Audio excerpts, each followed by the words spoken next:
Hello everyone. Thank you for joining us for another episode of the Mini Psychology School by the research program Context, the collaborative network for training and excellence in psychotraumatology. My name is Trina Tamrakar. I'm a doctoral researcher and a Marie Curie Fellow at the Context program, and I'm based at the University of Southern Denmark.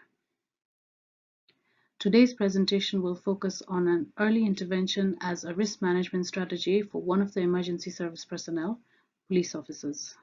More specifically, it will focus on one intervention, psychological debriefing. Before we get into the presentation, I'd like to go over the learning objectives briefly. The first one is describe what psychological trauma means for police officers. Second is understanding the impact of traumatic exposure among police officers. And the third is understanding what early intervention means and how it helps. And finally, being able to explain and critically understand what psychological debriefing or critical incident stress debriefing is and how it works as an early intervention for police officers. So what is psychological trauma in police? You can see the word bubble over here that shows a lot of stuff that is pertaining to psychological trauma among police, but we'll get into the definition. Mitchell says that any situation faced by emergency service personnel that causes them to experience unusually strong emotional reactions, which have the potential to interfere with their ability to function, whether at the scene or later, is what psychological trauma is for police officers.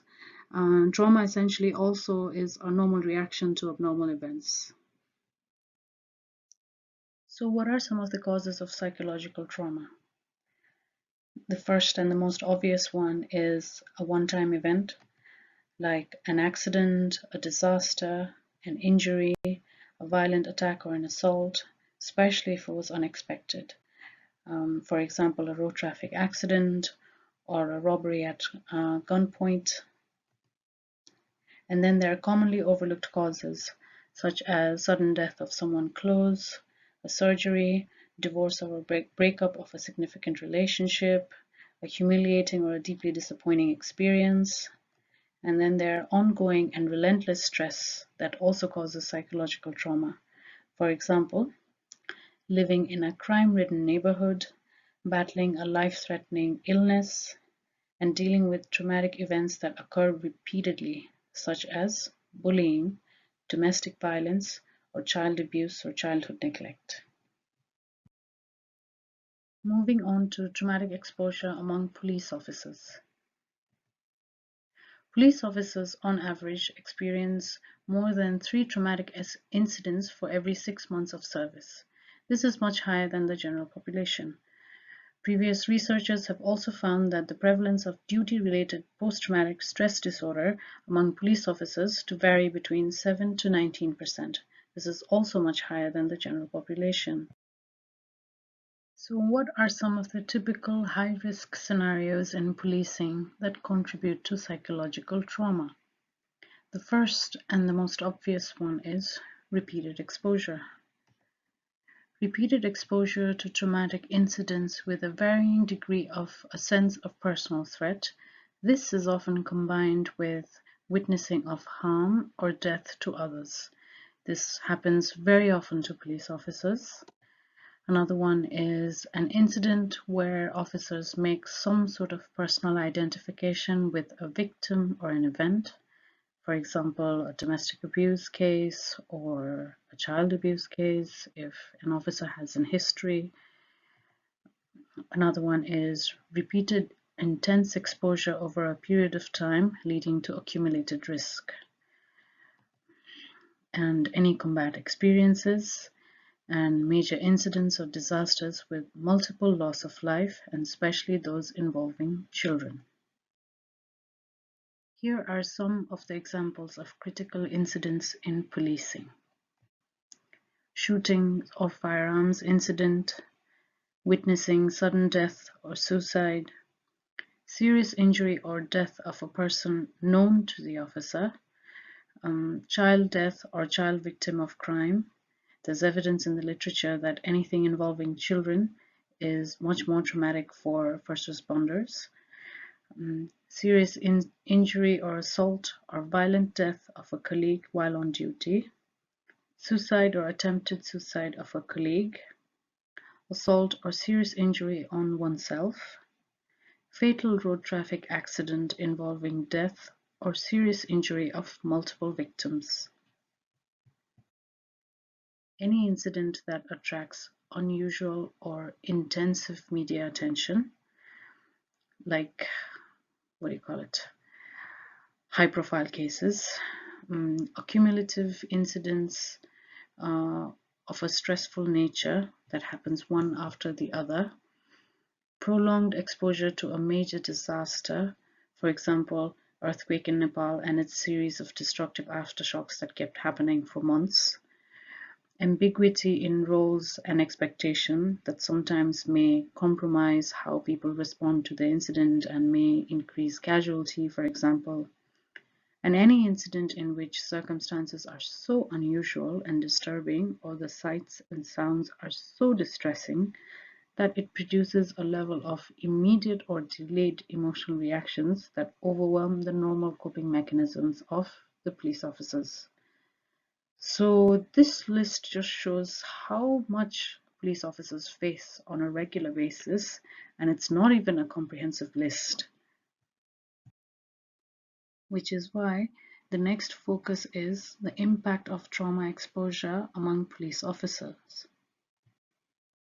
Increased exposure to critical incidents among this population ranges from minor adjustment to daily lives, such as having sleep disturbances, to developing negative coping mechanisms such as alcohol abuse and avoidance. Increased likelihood for chronic symptomatic distress, increased risk in development of PTSD, increased risk for suicide and suicidal ideation, so much so that a study on New York police officers indicated that the male officers there had a significantly higher rate of death. In fact, it was 21 times higher than the general male population in the US.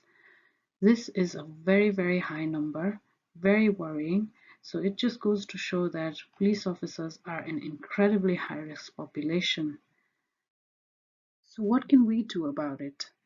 How can we prevent this from happening, or at least help mitigate some of that psychological stress? The most obvious answer seems to be providing support.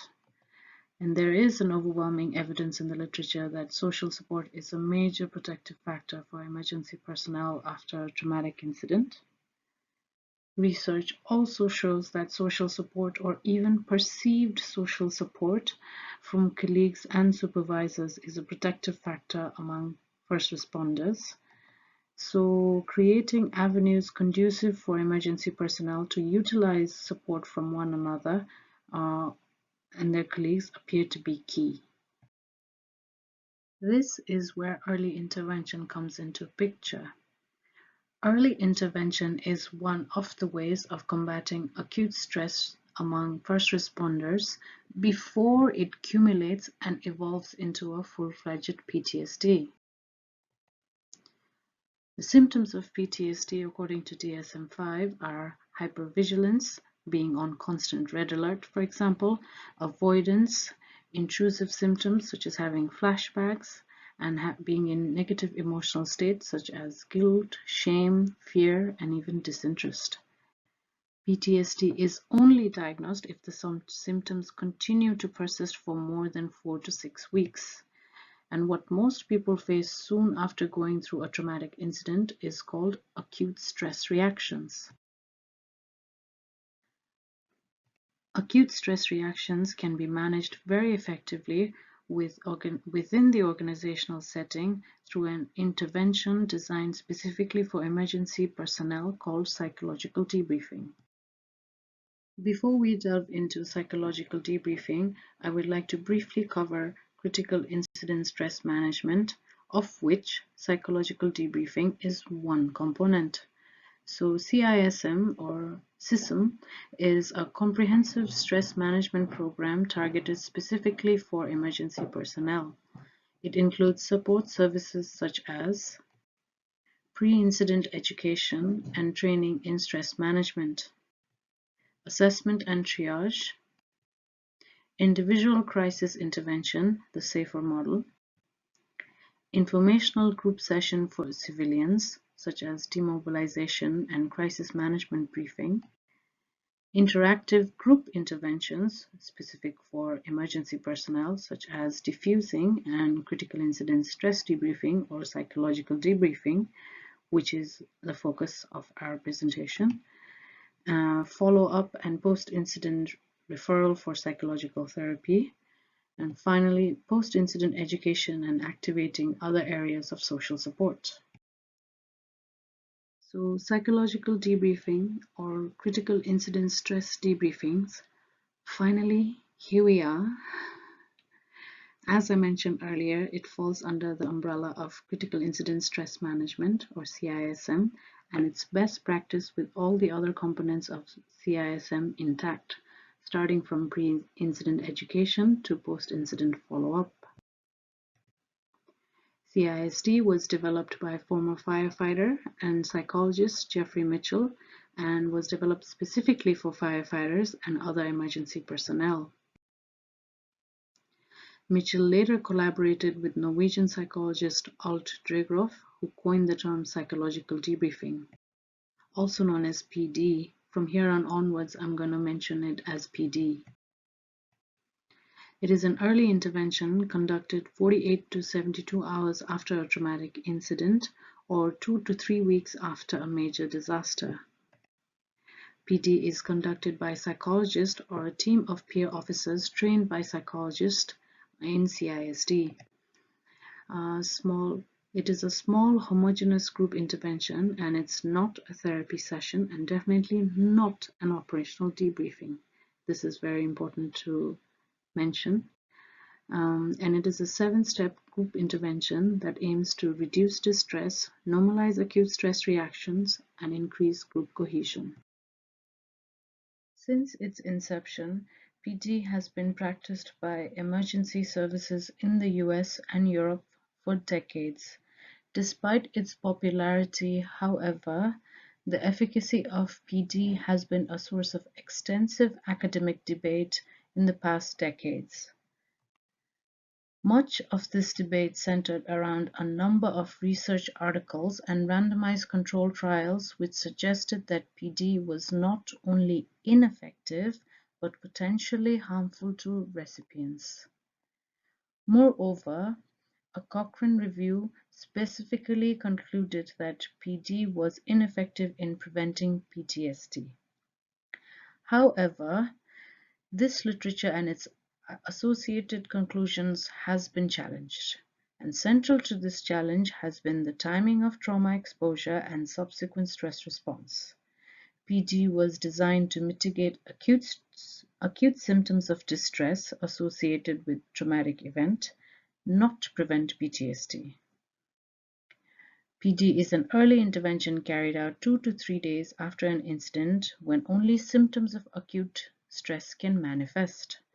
PTSD, however, as classified by the DSM-5, is characterized by symptoms of avoidance, hyperarousal, intrusion, and negative alteration in cognition and mood that continue to persist at least 1 month after an incident or trauma exposure. Moreover, a recent critique of the 2002 Cochrane Review concluded that PD was perhaps unfairly examined, as studies included in the Cochrane Review involved 1. That PD was conducted among civilian trauma victims, not first responders. 2. A one-on-one implementation of what is meant to be a group-level intervention. 3. Conducted outside the prescribed time frame and without any follow-up. If anyone's interested in this research, I'll be happy to attach the research article along with this. Moreover, there are also numerous positive studies that have indicated the positive benefits of PD. For example, there's an RCT on military population and another cluster RCT on firefighters by Tuckey and Scott that have proved that PD has indeed, if nothing, does not do any harm. Regardless of any of this, expert practitioners find it effective and have been using it for decades. There has been an American CISM network that has been around for decades and European CISM network that was recently established but robust. Moving on to the aims of psychological debriefing. Before talking about what PD does aim to do, let's clarify what it does not do. So the goal of PD is not to mitigate PTSD.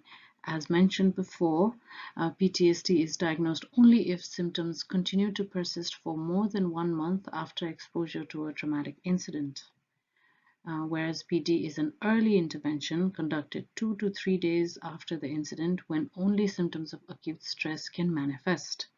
And hence PD aims to mitigate the impact of traumatic incident on mental health well-being of a group of first responders, facilitate recovery to normal functioning and restore adaptive functions, work as a screening mechanism to identify group members who might benefit from a referral for professional care. Timing is another incredibly important aspect when it comes to early interventions, and it's important to note that PD is often not the first intervention to follow a critical incident. Usually, a brief informational process may take place the day of the incident before the team heads home, and this practice is known as diffusion under the CISM program, and it's usually conducted by the supervisors to make sure that everybody in the team is doing okay and is okay to go home. And then there's the debate about whether it's too early or it's too late to conduct an early intervention. Because sometimes people may not be psychologically ready to accept help until things settle down a bit, after they finish working on a scene. And people also have to be ready for help before it becomes useful to them. Providing help too early usually sets the stage for rejection of the help and failure of the effort, which is why it is recommended to hold off on the formal debriefing or PD until things settle down a bit. Moving on to the meat of the presentation, which is the 7 phases of psychological debriefing. Phase 1 is introduction. This is the phase that sort of sets the scene for the debriefing to happen. Usually 2 psychologists or a team of trained peer support officers, hereinafter called the debriefers, introduce themselves and describe the purpose of the gathering. It is important to distinguish at this point that this is not an investigative or an operational debriefing of who did what. This is especially important for police officers because they have investigative or operational debriefing on a regular basis after every incident. So, and then it's also important for debriefers to present guidelines of conduct for during the session. For example, set ground rules, have mobiles be turned off so that the session runs uninterruptedly, and also encourage participants to engage actively. And it is also important to highlight 2 very important things in the introduction phase. Number 1, that participation is completely voluntary. If anybody does not want to speak up, they don't have to. And number 2, that the entire session is completely confidential. I cannot emphasize more on the confidentiality part, that usually debriefers don't even carry a pen and paper to walk in so that officers are assured that nobody is taking notes, especially among this population of police officers that tend to be suspicious, that tend to not seek help. It's so important to ensure that whatever is in the room stays in the room, and very important to stress confidentiality. And the entire how the PD session, you know, becomes, how effective it is entirely dependent on how much assurance you can give of confidentiality. So phase one is really important to ensure that, you can at least foster some amount of trust and confidentiality at this phase. Phase two, facts. A very brief overview of facts are requested by the debriefers, and excessive detail is discouraged because, once again, it's not an operational debrief. Primary purpose of this phase is to get participants talking about the incident. Again, it is important to distinguish that this is not an investigative debriefing, and it's also an important phase in lowering anxiety about speaking and letting the group know that they have control over the discussion. A debriefer can simply say something like, "Can you give our team a brief overview of what happened in the situation from your point of view? We're going to go around the room and give everybody an opportunity to speak if they wish. If you do not wish to say anything, just remain silent or wave us off and we will go on to the next person." Something as very simple as this. Or something as simple as just saying who was first on the scene, just to get the conversation started, just to paint a picture of the incident about what happened so that they can move on to the next phases. Phase 3 is thoughts and sensory impressions. Participants are encouraged to talk about their thoughts before, during, and right after the incident at this phase. The debriefer will commonly ask something like, "What was the most prominent thought at this point? What were you thinking?" The end of this phase focuses on participants describing the sensory impressions of the incident, such as a burn smell, noise of the siren, etc. Dirgrove emphasizes on the importance of this exercise as they form the base of understanding intrusive thoughts and images of the incident. And this is also a transition phase from the cognitive domain to affective domain. Because right now, officers are just speaking about their thoughts. What are their thoughts when, something was happening? What are their thoughts when it finished? What were they thinking? So they're still on their cognitive domain, but gradually transitioning to affective domain. Phase 4, reactions. This phase focuses on the impact of the incident on the participants, on their affective domains. Debriefers can simply ask, "How did you react?" or "What does this incident make you feel?"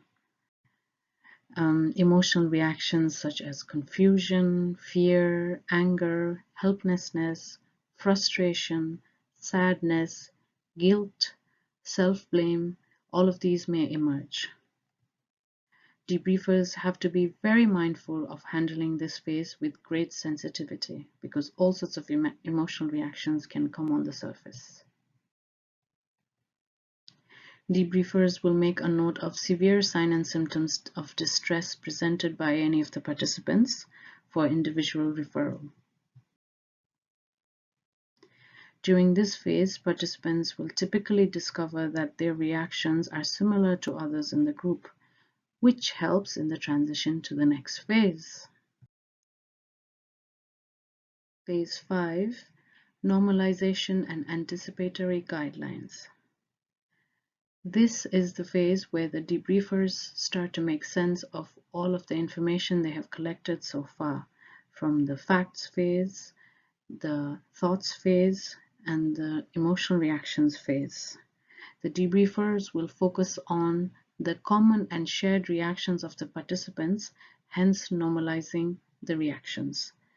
They will emphasize on the fact that these are all normal reactions to abnormal events, and it's okay and it's normal to feel the way that they're feeling and draw parallels on everybody else's normal reactions. For example, if the incident involved a child, a child victim, and out of the 5 officers involved, if 2 of them have children, and if the 2 of them are talking about that and are, a bit distressed and thinking about, oh, this could happen to my child as well. The debriefer will draw the commonality and make it make sense that it is common and it is natural for those who have children to be more affected by this incident, because obviously you are only human and you will draw parallels to your own life, and you will be more affected if you have more children compared to the three officers over there who don't have children and are not directly as affected by it. So the debriefer will draw and focus on common and shared reactions of the participants this way.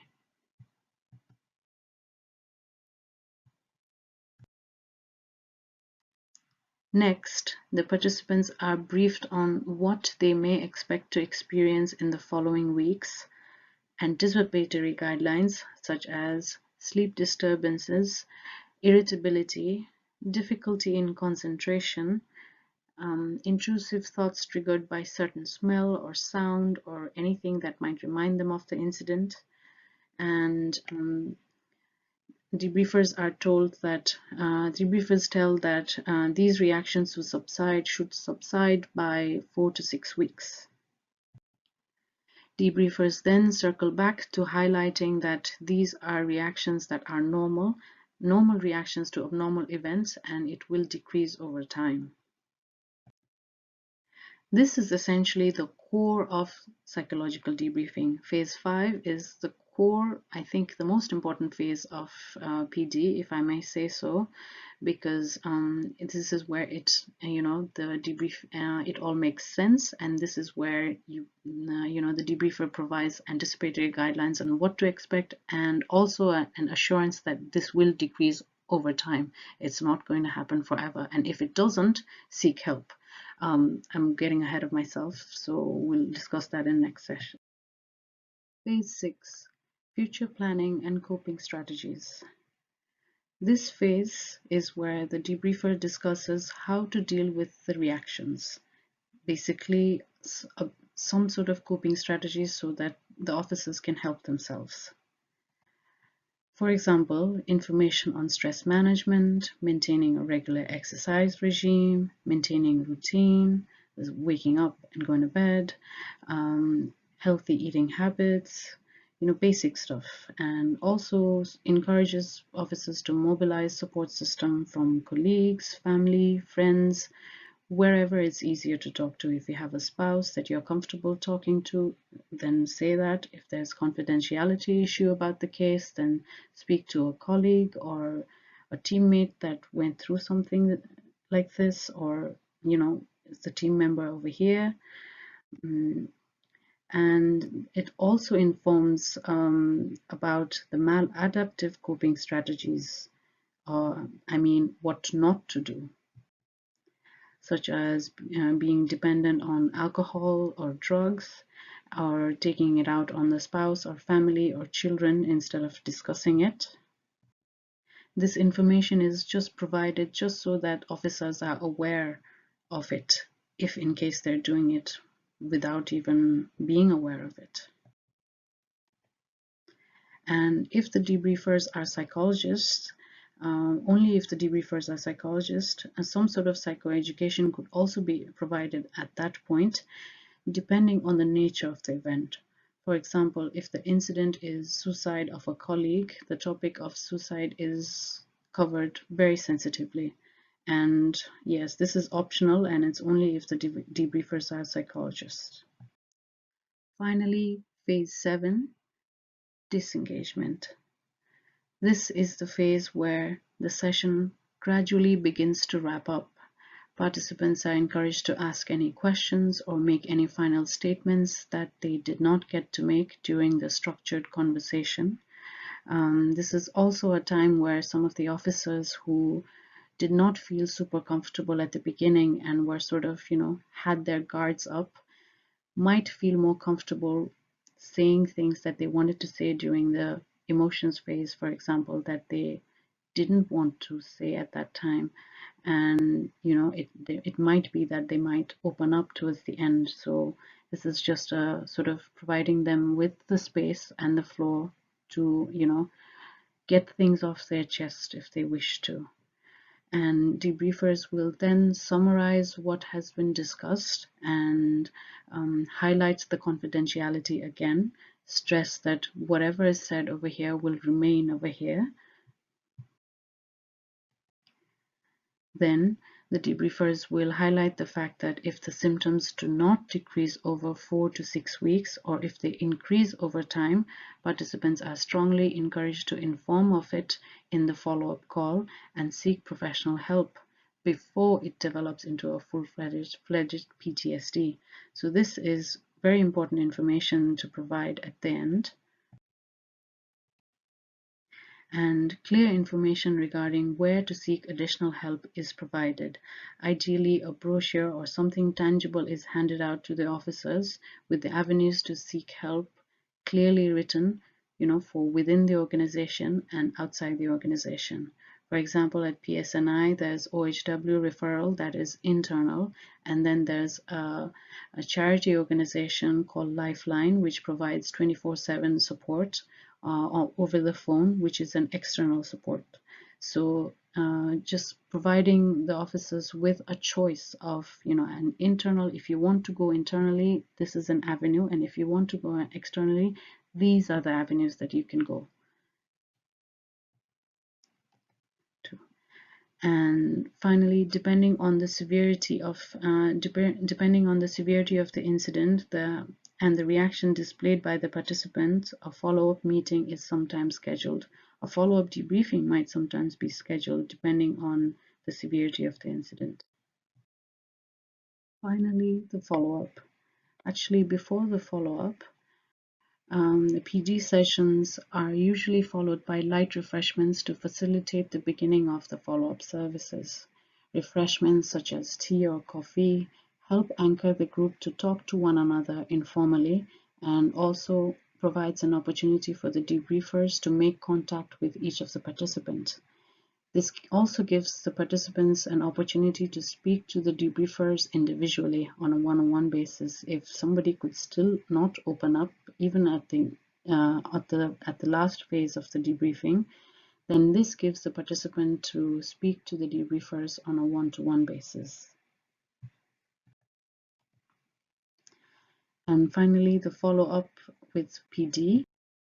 PD is usually followed by a mandatory 35-day follow-up to all participants to check on their overall well-being. If a participant indicates that symptoms continue to persist or has gotten worse, individual referrals for one-to-one clinical intervention is made at this point. This is sort of a mandatory part of CSID or PD overall. So this essentially rounds up how emergency service personnel are supported by actually peer support. These are usually trained peers officers who provide this, and they are also able to bring in sort of a relatability factor where, like, if somebody talks about some incident, the peer support officer can just be pull from their own experiences and say, this is how I felt at that point, and I thought it was going to go on for a while or go on forever, but then it stopped. I stopped having the nightmares, and I stopped this, and it just gives people hope, and it also gives people an encouragement that whatever that they're feeling is normal, A, and B, it's going to subside and go away. And it also sort of works towards building the group solidarity, encouraging people to talk, and having this sort of camaraderie that that can only form by going through something like this, and then actually talking about it and processing it together, because this is a group that is very there's a lot of stigma of seeking individual one-on-one help or any sort of psychological help. So this form of intervention, I think, is super important because it's not done by a psychologist, especially if it's not done by a psychologist. If it's just peer debriefers doing it, there's a lot less stigma attached to that. So which is why I feel that this is quite an important intervention that needs to be practiced. and continue being practiced. So that's the end of it. Thank you so much for your time, and thank you for tuning in. These are the references here, quite a lot of them. And this, once again, this context is funded by European Union's Horizon 2020 Research and Innovation Program under the Marie Curie Grant. Thank you so much. If anybody would like to discuss this topic further, my email address is here. And yeah, thank you so much for tuning in.